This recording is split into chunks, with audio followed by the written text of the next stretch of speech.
Here are 5 ways that your low prioritization of finances may be quietly working against your faith work.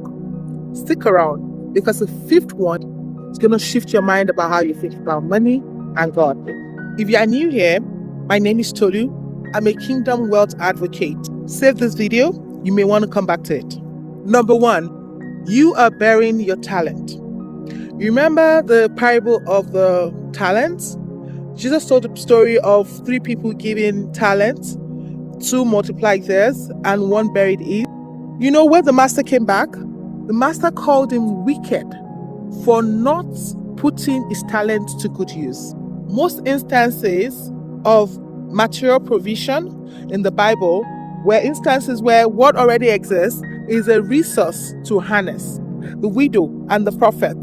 The widow already had oil, a little bit of oil, and flour at home. For that oil and flour to be multiplied, she had to take an action. So the resource that already exists inside of you and your action. And let's think about another instance where Jesus had to feed people. Jesus asked, what do we have? Do we have any food around? That was Christ setting a standard to tell you that something is needed. Some kind of little resource is needed to be multiplied. And guess what? Every resource you need has already been deposited inside of you at birth. Number 2, poor financial planning and stewardship. Sometimes we hide our lack of intentionality under spirituality. Jesus Christ taught about intentional planning, intentional financial planning. In the book of Luke chapter 14 verse 28, he asked the disciples, he said, which of you would want to build a house and not first plan what it would cost him to build the house to completion, lest he faces a ridicule if he can't complete the house. That is Jesus talking about financial planning, financial budgeting. So when we as humans, when we undermine the importance of intentionally allocating your resources, prioritizing and planning, that is definitely not from the same Christ we call upon. Proverbs chapter 21 verse 5 talks about how carefully planning puts you ahead, and if you just squander everything you get, it puts you behind. That is God says. The wisdom for resource management will put you at the same table with kings. Let's talk about Joseph. Why did he, an Israelite, become a prime minister in a strange land? We can see how when the entire, neighborhood and everywhere went into famine, how Egypt had more than enough that other neighboring cities could even benefit from because of Joseph's financial management or resource management skill set. Poor stewardship is spiritual negligence, not humility. Number 3, you are ceding influence to the world. Proverbs chapter 22 verse 7 says, the rich rule over the poor and the lender rules over the borrower. This is not an endorsement of exploitative financial thinking. This is to tell you how things work in this earthly realm. God, we shouldn't be exploitative as children of God. But when you have not managed your resources in such a way that you are stable and you progress to influence, what happens is that you are at the mercy of the people in the world, right? And that is not a good position to be. In this earthly realm, you need to have a certain position for influence, impact, and at the core of it, your own stability. Kingdom people were placed on earth to influence. But when you have not adopted or applied the principles that position you for such influence, the kingdom is governed by principles and guidelines. You will be at the mercy of the opposition. Are we aligning with what God has in mind for us? For his desire is for us to prosper and be in health, even as our souls prosper. Are we positioning? Are we aligning? Are we keying into the guidelines he has provided in his word? Let your light so shine before men that when they see your good works, they glorify your Father in heaven. Every good work requires resources. The decisions that shape culture, policies, communities, and the next generation are made around tables that are disproportionately made up of people with financial resources. So when kingdom innovators, kingdom entrepreneurs, kingdom financially stable people are not on that table, What ideologies do you think would have the final say?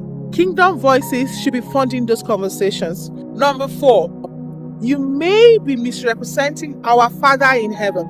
If you're telling someone who doesn't know God that your Father in heaven is the maker of everything, and even your basic needs, you can't meet it, how conflicting could that be in the ears of someone you're trying to reach? I'm not saying that we have to be all like multi-billionaires, but I'm saying that financial stability at the basic. God has everything at his disposal, and that he loves me, and that I'm his child, and I struggle to afford my need. That is not the wish of God for us. The word of God says, I wish above all things that you prosper and be in health, even as your soul prospers.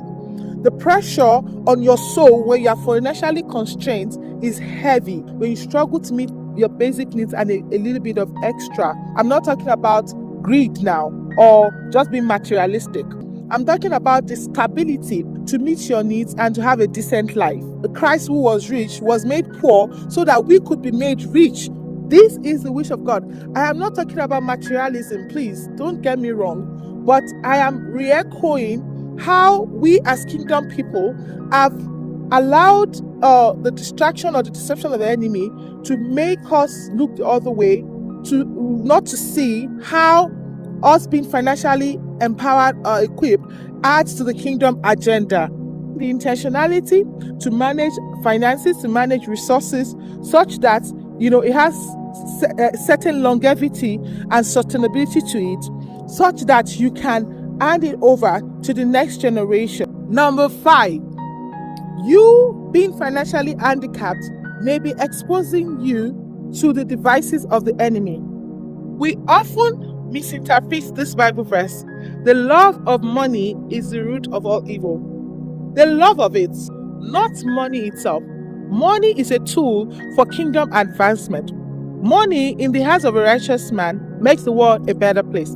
Money in the hands of a corrupt man, of an ungodly man, is a destructive tool, is an idol. When money starts to compete with God in your heart, that is when it becomes a problem. It's just a tool to impact lives, to make the world a better place. Proverbs chapter 30 from verse 7 to 9 highlights the vulnerability that comes with extreme poverty. It says that when you're so poor, you can steal, which means that extreme poverty can expose you to iniquity. Being in a very needy situation could test your faith.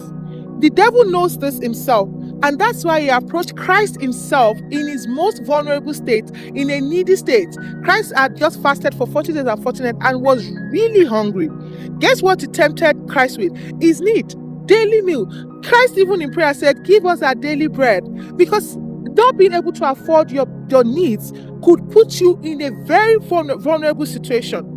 And because the devil himself knows this, he even attempted it on Christ. Lead us not into temptation, but your poor financial stewardship, your poor financial management could be a major act of leading yourself into temptation. This is a call for financial intentionality, earning it, allocating it, and multiplying it, all of it surrendered to God, serving God's agenda, purposeful, nothing competing with God. This spoke to something in you. Share it with someone who needed to hear this today.